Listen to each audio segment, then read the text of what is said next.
The dust-choked summer air of Winnemucca, Nevada, carried whispers through town faster than the westerly winds that swept across the high desert plains. Catherine Porter stood at her shop window, watching as the townspeople hurried past without meeting her gaze, their quickened footsteps and averted eyes telling her everything she needed to know. They had made their decision. She was no longer welcome. It was 1878, and the frontier town of Winnemucca had seen its share of characters come and go along the Central Pacific Railroad line, but none quite like Catherine. At 26, she was unmarried, educated, and worst of all in the eyes of the town. She practiced medicine not as a midwife or nurse, but as someone who claimed to understand the human body as well as any man. She had arrived 2 years prior, quietly setting up a small apothecary and healing practice on the edge of town. For a while, the locals had tolerated her, especially those too poor to pay for the town doctor's services. Catherine charged fair prices, sometimes accepting barter or nothing at all.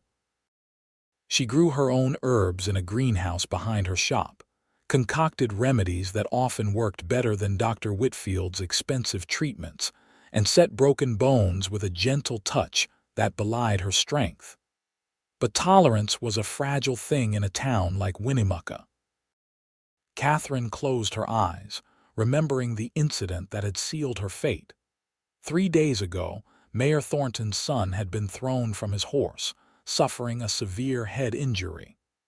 Dr. Whitfield had declared there was nothing to be done but pray, that trepanning was too dangerous.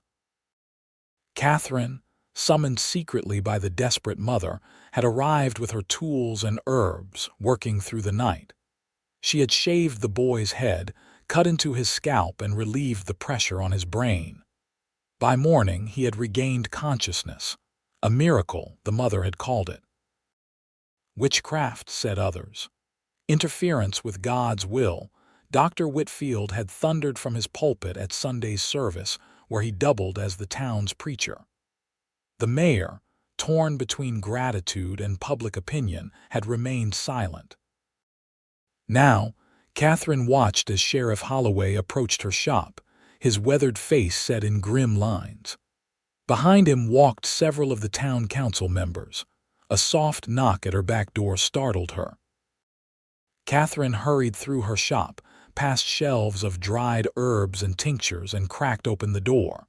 Martha, the mayor's wife, stood there with tears streaming down her face. "You must leave, Miss Porter," she whispered. "They've called a town meeting. The vote was. They want you gone by sundown. My husband couldn't stop them. Dr. Whitfield has convinced everyone you're practicing dark arts." Catherine felt the blood drain from her face. "But your son is alive because of you." Martha pressed a small pouch into Catherine's hand. "Here's all the money I could gather. Take the evening train. Please." Before Catherine could respond, there was a pounding at the front door. Martha disappeared into the alley as Catherine steeled herself and went to face the men who had come to run her out of town. Sheriff Holloway removed his hat as she opened the door. At least he had that much decency. "Miss Porter, I'm afraid I have some unfortunate news." "You're here to tell me I need to leave town," Catherine said, her voice steadier than she felt.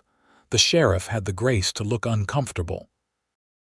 "The town council has determined that your practices are causing unrest among the good people of Winnemucca. For your own safety, they're requesting you depart on this evening's train." "Requesting?" Catherine raised an eyebrow. "It seems more like a demand, Sheriff." One of the councilmen, Harold Jenkins, stepped forward. "We don't want no trouble, Miss Porter, but folks here are God-fearing people, and what you've been doing ain't natural for a woman." Catherine's eyes flashed. "Healing the sick isn't natural. Would you prefer I let the mayor's son die?" "Now see here," Jenkins began, but Sheriff Holloway raised a hand. "Miss Porter, nobody's denying you've done some good, but this town has rules, traditions. Dr. Whitfield is our physician, and he's trained proper. Your methods are unorthodox. People are scared. People are scared of what they don't understand, Catherine replied. And Dr. Whitfield is scared I might take away his business. The men shifted uncomfortably.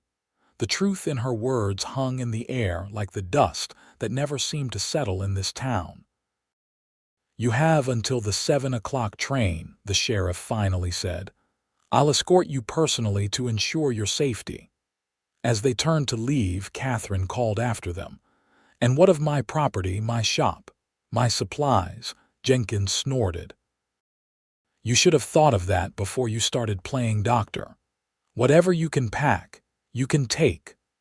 The door closed behind them, and Catherine stood in the center of her shop, surrounded by the fruits of years of study and work.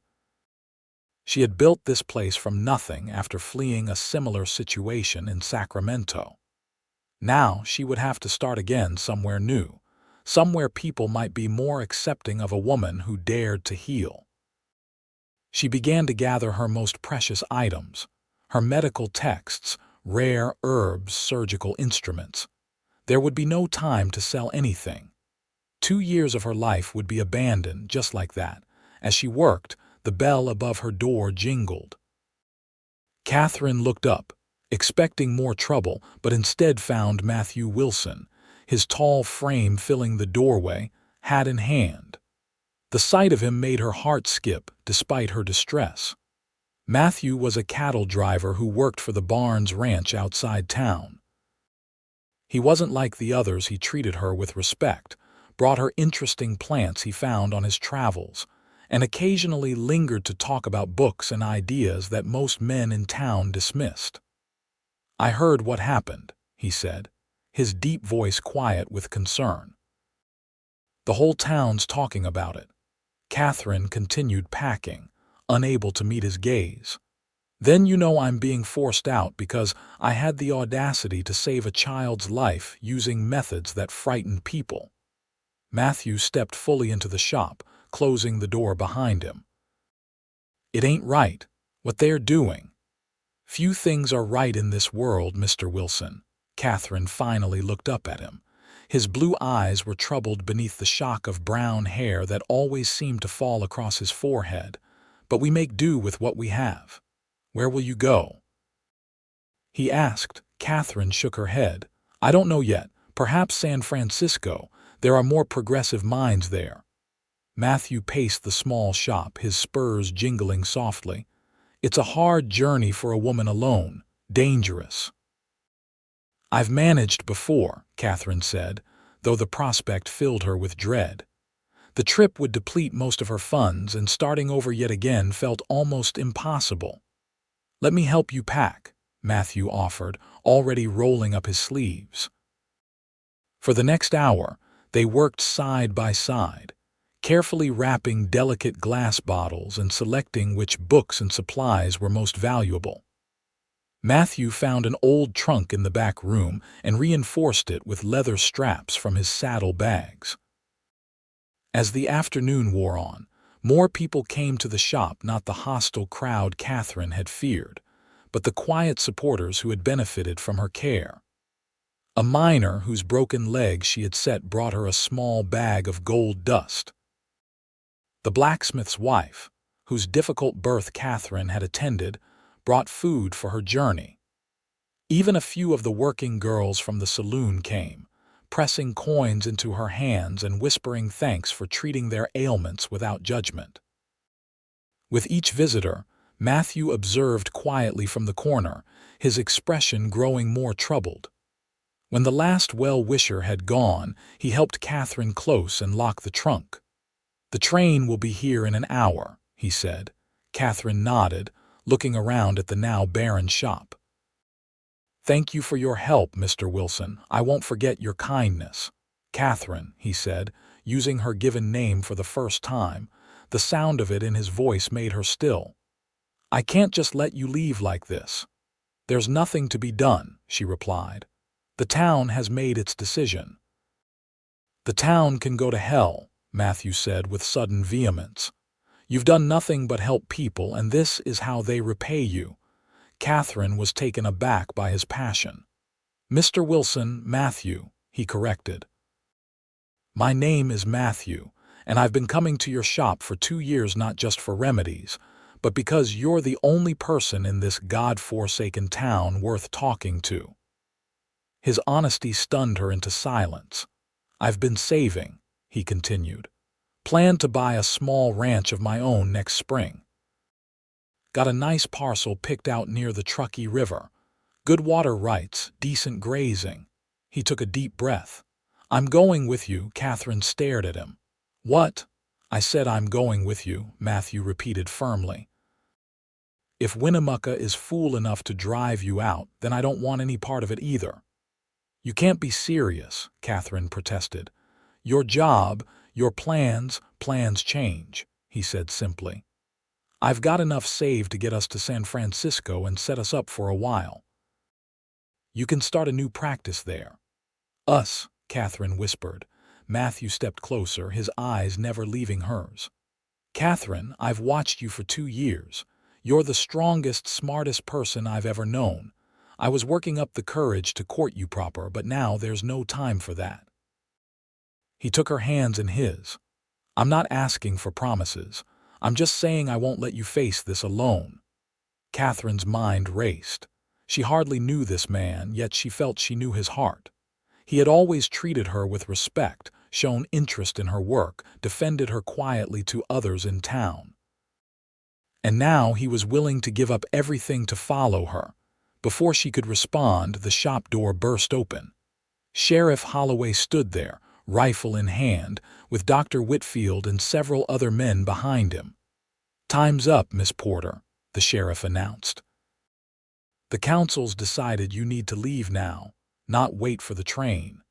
There's been talk of tar and feathers, and I can't control everyone. Dr. Whitfield pushed past the sheriff, his face mottled with anger. We found these in your greenhouse, he spat, throwing a handful of dried plants onto the floor. Nightshade, henbane, mandrake poisons, and hallucinogens. Witches' herbs, medicinal plants, Catherine corrected coldly, used in controlled amounts for pain relief and treating seizures. As any trained physician would know, Dr. Whitfield's face darkened further. You dare to lecture me, a woman playing at medicine, Matthew stepped between them. That's enough, Doctor. Miss Porter was just leaving as requested. Dr. Whitfield sneered. Wilson, what are you doing here? Don't tell me you've been bewitched by this. Choose your next words carefully, Matthew warned, his hand dropping to the pistol at his hip. The tension in the room crackled like heat lightning. Sheriff Holloway moved forward. No need for trouble. Miss Porter, your wagon's outside. We'll escort you to the county line. I'll take her, Matthew said. Wilson, this isn't your concern, the sheriff began. It is now, Matthew replied. Miss Porter isn't going alone, I'm going with her. A murmur went through the men at the door. Dr. Whitfield laughed incredulously. You're throwing away your future for this woman. Matthew's gaze never wavered. No, I'm choosing it. If Winnemucca doesn't want the finest healer I've ever known because she's a woman, then Winnemucca doesn't deserve either of us. He turned to Catherine. Is your trunk ready? Still stunned by his declaration, she nodded. Then let's go, he said, lifting the heavy trunk as if it weighed nothing. My horse and wagon are out back. Wilson, think about what you're doing, Sheriff Holloway warned. Once you leave with her, there's no coming back. The Barnes Ranch won't hold your job. Matthew paused at the door. I know exactly what I'm doing, Sheriff, more than I can say for the rest of you. He looked at Dr. Whitfield. That boy would be dead if not for her. Remember that when you're praying on Sunday. With that, he carried Catherine's trunk out the back door. Catherine quickly gathered her remaining possessions, a small carpet bag with clothes and personal items, and followed him, her head held high as she passed the men who had condemned her. In the alley behind her shop, Matthew was loading her trunk onto a sturdy wagon hitched to 2 horses. His own mount, a handsome buckskin gelding, was tied to the back.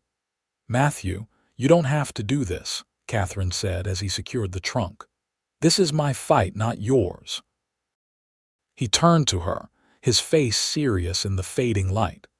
"Maybe I'm tired of watching good people suffer for no reason. Maybe I want more from life than driving cattle for a man who'll never see me as more than hired help." He offered her his hand. "Or maybe I've just been waiting for the right reason to be brave." Catherine looked at his outstretched hand, then back at her shop, the place she had poured her heart and soul into, now lost to her. The town that had never truly accepted her. She took his hand and allowed him to help her onto the wagon seat. "Where to?" he asked as he climbed up beside her. Catherine took a deep breath of the desert air. "You mentioned San Francisco," Matthew nodded, a smile breaking across his face. "San Francisco it is." As the wagon pulled away from Winnemucca, Catherine felt a curious mixture of loss and liberation. The road ahead was uncertain, but for the first time, she wasn't facing it alone. Behind them, the town's silhouette grew smaller against the vast Nevada sky, while ahead, the road stretched westward toward the setting sun and whatever future they might forge together. The first night on the trail, they made camp by a small creek about 15 miles outside of Winnemucca. Matthew built a fire and prepared a simple meal of beans and bacon while Catherine organized her medicines, taking inventory of what she had managed to save. "I still can't believe you're doing this," she said as they sat by the fire, the desert night growing cool around them. "You had a life there." Matthew shrugged, pouring her a cup of coffee. "A job, not a life, and not much of one at that." He studied her face in the firelight. "What about you? This can't be the first time you've faced resistance." Catherine stared into the flames. "No. I studied under a doctor in Boston who believed women could make excellent physicians. He taught me everything he knew against considerable opposition. When he died, I tried to continue his practice, but—" She sighed. "I've been moving west ever since, staying in each place until the rumors and suspicions start." "That's no way to live," Matthew said softly. "No," she agreed, "but I won't stop healing. It's who I am." Matthew nodded, understanding in his eyes. "My pa was a doctor in the war, not trained, just a field medic who learned as he went. He taught me some, enough to know that what you do takes real skill." They sat in companionable silence, the crackling fire and distant coyote calls the only sounds in the vast darkness. "Why did you really come with me?" Catherine finally asked. "The truth." Matthew set down his coffee cup. "The truth." He looked at her, his expression open. "Because in 2 years of coming to your shop, watching you work, talking with you, I've never met anyone like you. You're fearless, Catherine. You heal people who others won't touch. You speak your mind when women are supposed to be silent. You live by your own rules." He paused. "And I think that's worth following, even into the unknown." Catherine felt her cheeks warm, and it wasn't from the fire. "That's not the whole truth, is it?" A slow smile spread across his face. "No, madam, it isn't. But the rest might be too forward for a first night on the trail." She laughed then, a genuine sound that surprised her after the day's events. "Mr. Wilson, I believe I've had quite enough propriety for one lifetime." His eyes crinkled at the corners. "In that case, Miss Porter, I should tell you that I've been half in love with you since you stitched up my arm last spring and lectured me about proper wound care without batting an eye." The confession hung in the air between them, honest and unadorned. Catherine felt something unlock in her chest, a door she had kept firmly closed for years, knowing that her chosen path left little room for such feelings. "I don't know what to say," she admitted. "Don't say anything," he replied. "We've got a long road ahead of us. No need to rush." As they settled into their separate bedrolls on opposite sides of the fire, Catherine found herself studying Matthew's profile against the starlit sky. He had given up everything to follow her, a gesture so unexpected, so contrary to everything she had experienced that she hardly knew how to process it. For the first time in years, Catherine Porter fell asleep with something new warming her heart: hope. The journey to San Francisco would take weeks. They traveled along the Central Pacific Railroad route when possible, though they often took less traveled paths to avoid trouble. Matthew was a skilled frontiersman, hunting for fresh meat and finding safe camping spots each night. Catherine took the opportunity to catalog new plants they encountered, adding to her knowledge of regional medicinal herbs. 5 days into their journey, they reached the small settlement of Lovelock, where they restocked supplies. The locals were wary but not hostile, and they passed through without incident. That night, camped in the shadow of the Trinity Mountains, Matthew taught Catherine how to shoot his spare revolver. "Your aim's not bad," he observed as she hit a can for the 3rd time. "But you're tensing up before you pull the trigger." "I've never been comfortable with guns," she admitted. "They cause most of the wounds I treat." Matthew nodded. "Fair enough, but out here, knowing how to defend yourself matters." He stood behind her, adjusting her stance. "Try again." The warmth of his body so close to hers was distracting, but Catherine focused, breathing slowly as he had taught her. The can flew backward as her shot found its mark. "There you go," Matthew said approvingly, his hands lingering briefly on her shoulders. "You're a natural." As they continued west, crossing into California, their easy companionship deepened. They shared stories of their pasts: Matthew's childhood on a small farm in Missouri, before his family was torn apart by the Civil War; Catherine's privileged upbringing in Boston, and her decision to defy convention by pursuing medicine. "My mother never forgave me," Catherine said one evening as they sat beneath a canopy of stars. "She had my entire life planned: marriage to a suitable gentleman, a house on Beacon Hill, charity work to occupy my time. When I chose to study medicine instead, she said I was throwing away my one chance at happiness." Matthew considered this. "And were you happy in Winnemucca?" "Not happy exactly," Catherine replied thoughtfully. "Fulfilled, perhaps. I was doing work that mattered. But there was always the knowledge that I was one mistake away from what eventually happened." She looked at him. "What about you? Were you happy driving cattle for Mr. Barnes?" "It was a living," he said. "But no, not happy. I was saving every penny, dreaming of my own place someday. Land a man could be proud of." He poked at the fire.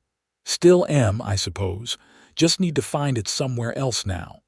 On their 10th day of travel, disaster struck. A sudden mountain thunderstorm caught them on a narrow trail.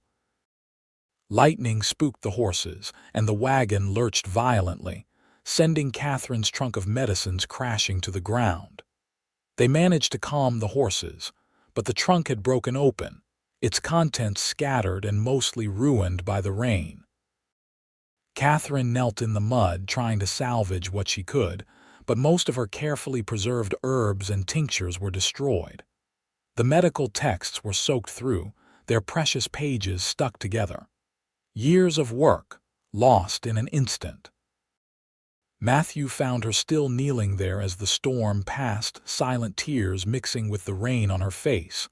Without a word, he knelt beside her, putting his arm around her shoulders. "I'm sorry," he said simply. "Everything I had," she whispered. "All my knowledge, my medicines." "How can I start again with nothing?" Matthew tightened his embrace. "The most important part wasn't in that trunk, Catherine. It's here." He gently touched her forehead. "And here." His hand moved to her heart. "The rest we can rebuild." She turned to him then, seeking comfort in his steady presence, and found herself in his arms. The kiss happened naturally, a meeting of souls already joined by circumstance and growing affection. His lips were gentle against hers, asking rather than demanding, and Catherine responded with a passion that surprised them both. When they finally broke apart, Matthew cradled her face in his hands. "We're going to be all right," he promised. "Together." For the first time since leaving Winnemucca, Catherine truly believed it. They salvaged what they could from the wreckage of the trunk, repacked the wagon, and continued their journey. The terrain grew more challenging as they crossed the Sierra Nevada, the mountains a formidable barrier between the desert behind them and the promise of California ahead. In a small mining town called Placerville, they found unexpected help. Catherine treated a miner's infected hand, saving it from amputation using the few herbs she had left and clean bandages. Word spread quickly, and soon others came seeking treatment for various ailments. By the week's end, Catherine had earned enough money to replace some of her supplies, and a grateful apothecary owner gifted her with seeds to start a new herb garden when they reached San Francisco. "See," Matthew said as they left Placerville with a considerably heavier purse.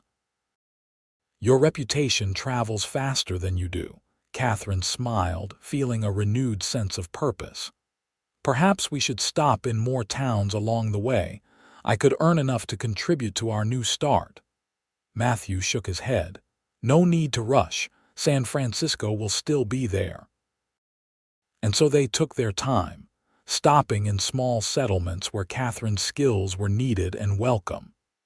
In each place, Matthew watched with undisguised admiration as she worked, sometimes assisting her with procedures that required an extra pair of hands.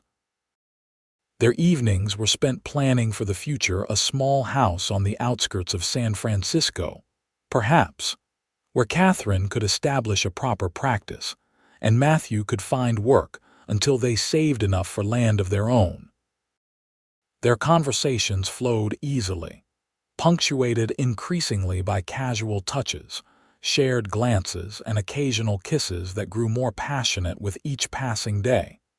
Yet, they maintained a proper distance at night, each respecting the other's boundaries despite the growing attraction between them.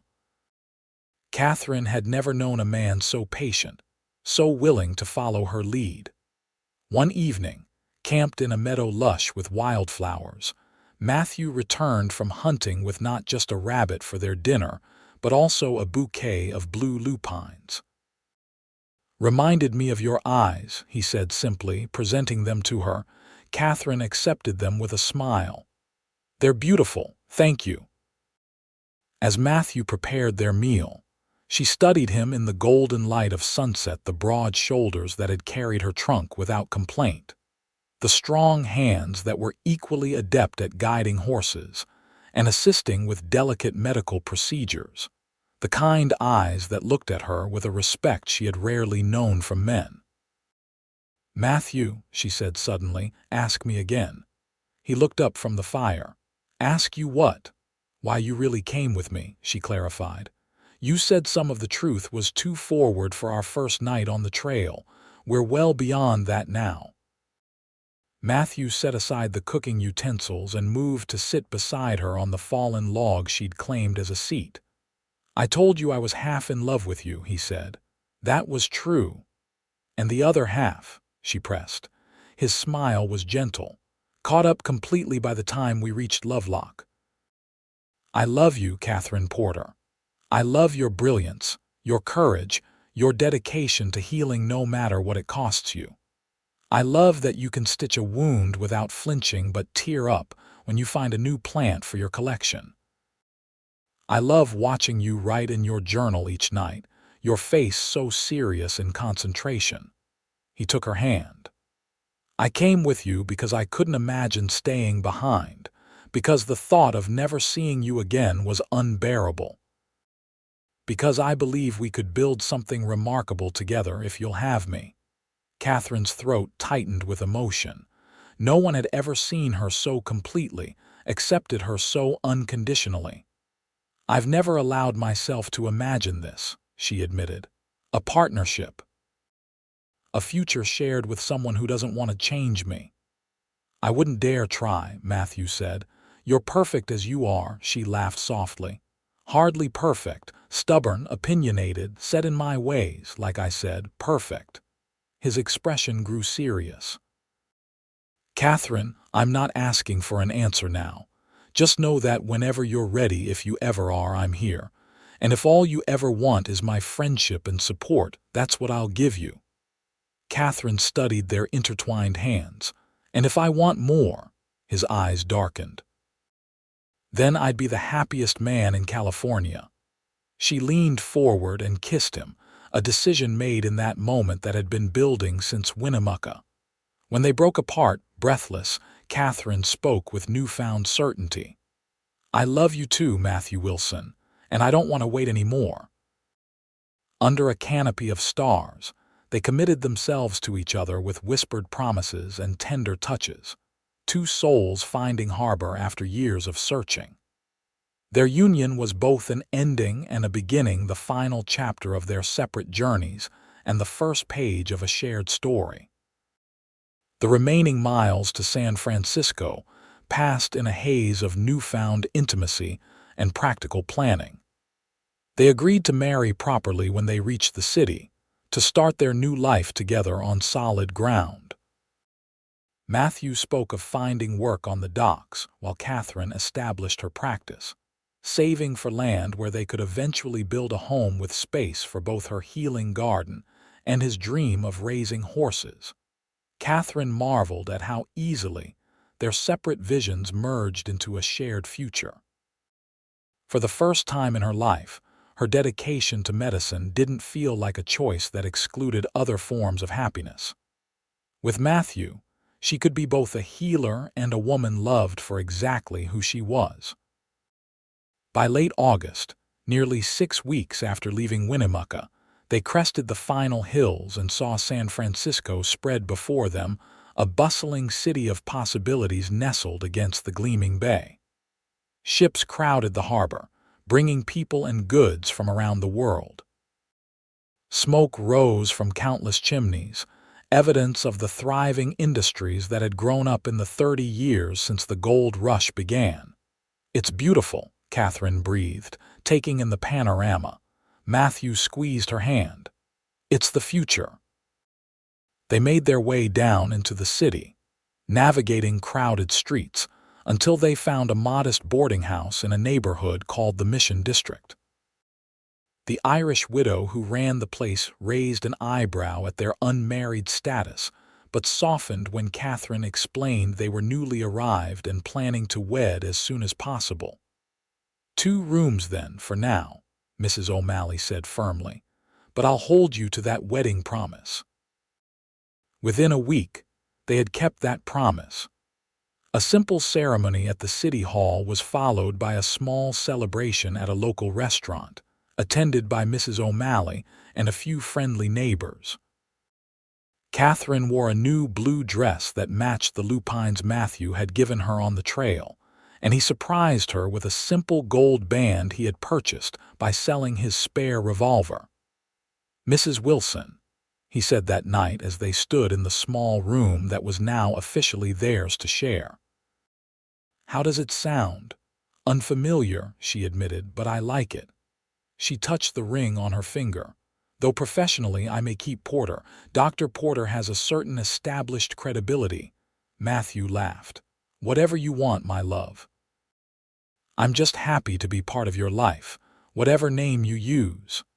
San Francisco proved to be everything they had hoped for and more. The city's cosmopolitan nature meant that a female doctor, while still unusual, wasn't unheard of.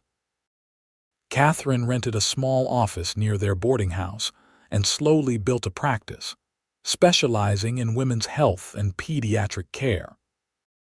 Her reputation grew, particularly among the immigrant communities who appreciated her willingness to incorporate traditional remedies from their homelands into her treatments. Matthew found work at the shipyards, his strength and quick learning making him valuable despite his lack of experience. In the evenings, he helped Catherine with her bookkeeping and gradually expanded their savings. They moved from the boarding house to a small cottage on the southern edge of the city, where Catherine could have her garden and Matthew could keep a few chickens and a milk cow. Life settled into a pattern of hard work and simple pleasures. They made friends among their neighbors, hosted small dinner parties, and occasionally treated themselves to an evening at the theater. If some in the medical community still looked askance at Catherine's credentials, she had enough patients who valued her skills to make her practice successful. As their first anniversary approached, Catherine had news to share.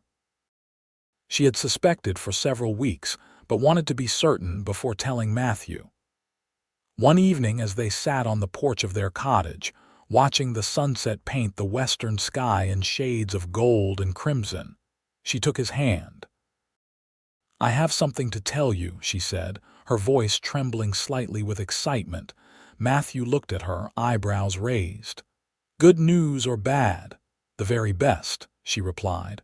"We're going to have a baby." The joy that spread across his face was everything she had hoped for. Matthew gathered her in his arms, laughing and crying at once, his hands gentle as they came to rest on her still flat stomach. "A baby," he repeated in wonder. "Our baby. Due in the spring," Catherine confirmed. "I've been tracking the symptoms carefully."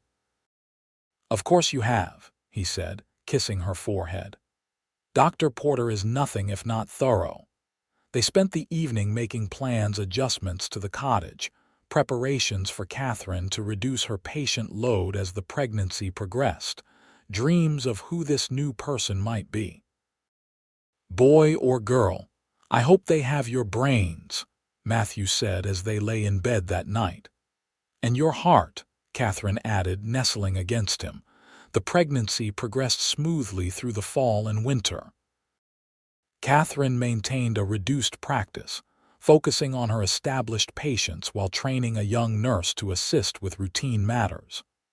Their cottage gained a nursery, carefully furnished with a cradle Matthew built himself and linens Catherine embroidered during quiet evenings. In April 1880, their son was born after a mercifully quick labor. They named him Thomas, after Catherine's mentor in Boston.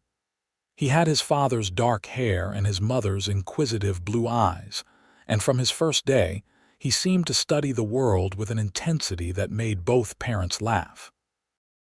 "He'll be a doctor for sure," Matthew predicted as they watched their son sleep in his cradle. "Or a rancher," Catherine countered.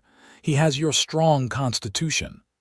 "Either way, he'll choose his own path," Matthew said, "just like his mother."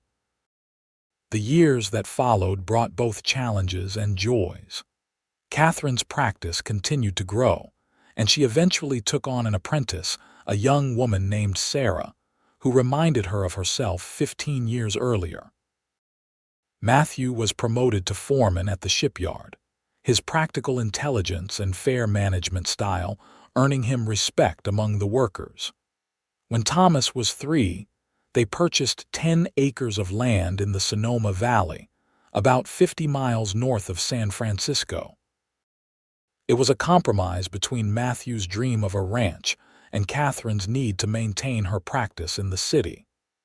For 2 years, Matthew spent weekends clearing land and building a proper house, while Catherine and Thomas remained in the city. By the time their daughter Rebecca was born in 1885, the family was ready to make the move permanent. The property became a perfect blend of their passions. Catherine established an extensive medicinal garden, growing not only traditional herbs, but also experimenting with plants from around the world, carefully documenting their properties. She maintained a small practice in the nearby town and traveled to San Francisco twice a month to see patients there. Matthew raised horses, starting with 2 mares and gradually building a respected breeding program for cavalry mounts. Their home became known as a place of healing and hospitality. Travelers passing through could count on a hot meal and fair dealing if they needed a horse. Local families knew that Dr. Porter would treat their ailments regardless of their ability to pay, often accepting goods or services in exchange. Their children grew up surrounded by both medicine and agriculture, learning the value of hard work and compassion. In 1890, 12 years after they had fled Winnemucca together, an unexpected letter arrived. It was from Martha Thornton, the mayor's wife who had warned Catherine to leave. Her husband had died, she explained, and she had relocated to San Francisco to live with her sister. She had heard of Dr. Catherine Porter's reputation and wondered if the doctor might see her for a persistent cough. Catherine invited her not just for a consultation but to stay at their home. Martha arrived, astonished to find not the struggling exile she had expected, but a confident, successful physician with a beautiful family and thriving property. "I often wondered what became of you," Martha admitted as they sat in Catherine's garden, Thomas and Rebecca playing nearby while Matthew tended to the horses in the distance. "I prayed you had found happiness." "More than I ever imagined possible," Catherine replied, watching her husband with affection. "And it all began with being driven out of Winnemucca." "The town changed after you left," Martha said. "Dr. Whitfield's reputation suffered when more children died under his care. People remembered how you saved my son." She hesitated. "He's a doctor now, you know, studying in Philadelphia. He says you inspired him." Catherine felt a wave of emotion. "I'm glad something good came of it all." That evening, as Martha shared dinner with the family, she raised her glass in a toast. "To new beginnings," she said, "and to the courage to follow them wherever they lead." After Martha's visit, Catherine and Matthew often reflected on the strange twist of fate that had brought them together. Had the town not turned against her, had Matthew not taken that bold step to follow her, their paths might never have joined so completely. "Do you ever regret it?" Catherine asked one evening as they sat on the porch of their home, watching the sunset paint the valley in gold, a much older couple now, with silver threading through their hair and laugh lines etched around their eyes. Thomas was away at medical school, following in his mother's footsteps, while Rebecca showed her father's talent with horses, already managing much of their breeding program at 18. "Regret what?" Matthew asked, taking her hand as he had countless times over the years. "Leaving everything behind, following me into the unknown." Matthew smiled, lifting her hand to his lips. "Not for a single moment," he said. "Best decision I ever made." As the sun dipped below the distant mountains, Catherine leaned her head against her husband's shoulder, content in the knowledge that sometimes being driven out was really just being set free to find where you truly belonged and who you were meant to become along the way. And in the growing twilight, the home they had built together stood as testament to a simple truth: that love, like healing, required both courage and faith, the courage to defy convention and the faith to believe in possibilities yet unseen. For Catherine and Matthew, that faith had been rewarded beyond measure, creating a legacy of love and healing that would outlast them both. Thomas eventually established a medical practice that combined his mother's herbal knowledge with the latest scientific advances, while Rebecca expanded the horse breeding business across California. Their parents watched with pride as they forged their own paths, unburdened by the prejudices that had challenged their mother and inspired their father's defining act of loyalty. In the decades that followed, travelers passing through the Sonoma Valley would often stop at the Wilson homestead, drawn by its reputation for hospitality and healing. Few knew the full story of how it began with a town's rejection, a cowboy's courage, and a journey into uncertainty that had blossomed into a life of profound fulfillment. But Catherine and Matthew knew, and in quiet moments, they would sometimes look at each other across a room full of family and friends and share a silent acknowledgement of the truth that had shaped their lives. That sometimes The end of one road was simply the beginning of a better one if only you were brave enough to take that first step together.